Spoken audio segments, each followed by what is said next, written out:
buwad, and pritong talong.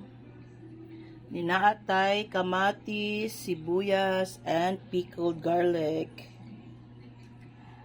Dinaasad tay Japanese cucumber or pipino.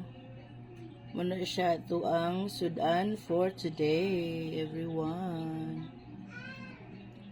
Kinsay mukaon ani kaway-kaway. Muna siya ito ang sudan for the day. And of course, paired with ato'y pares ang fried rice, yan ay egg, and the coffee, pipino, kamatis, sibuyas, pickled garlic, buwad, talong, and fried rice. Kain tayo!